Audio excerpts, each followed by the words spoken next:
ഇബ്രാഹീമിന്റെ മാന്യരായ അതിഥികളെപ്പറ്റിയുള്ള വാർത്ത നിനക്ക് വന്നുകിട്ടിയിട്ടുണ്ടോ?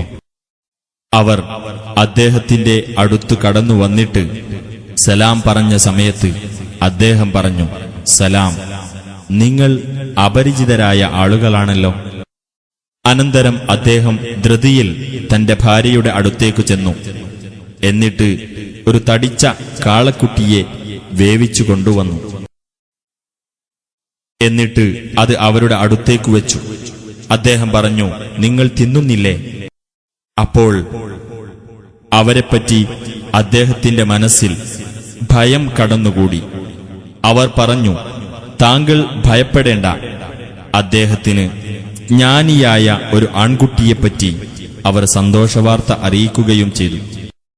അപ്പോൾ അദ്ദേഹത്തിന്റെ ഭാര്യ ഉച്ചത്തിൽ ഒരു ശബ്ദമുണ്ടാക്കിക്കൊണ്ട് മുന്നോട്ടു വന്നു. എന്നിട്ട് തന്റെ മുഖത്തടിച്ചുകൊണ്ട് പറഞ്ഞു, വന്ധ്യയായ ഒരു കിഴവിയാണോ പ്രസവിക്കാൻ പോകുന്നത്? ആ ദൂതന്മാർ പറഞ്ഞു, അപ്രകാരം തന്നെയാകുന്നു നിന്റെ രക്ഷിതാവ് പറഞ്ഞിരിക്കുന്നത്. തീർച്ചയായും അവൻ തന്നെയാകുന്നു യുക്തിമാനും ജ്ഞാനിയും ആയിട്ടുള്ളവൻ. അദ്ദേഹം ചോദിച്ചു, ഹേ ദൂതന്മാരെ, അപ്പോൾ നിങ്ങളുടെ കാര്യമെന്താണ്?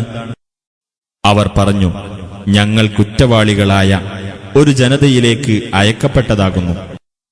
കളിമണ്ണുകൊണ്ടുള്ള കല്ലുകൾ ഞങ്ങൾ അവരുടെ നേരെ അയക്കുവാൻ വേണ്ടി, അതിക്രമകാരികൾക്കു വേണ്ടി തങ്ങളുടെ രക്ഷിതാവിന്റെ അടുക്കൽ അടയാളപ്പെടുത്തിയ കല്ലുകൾ.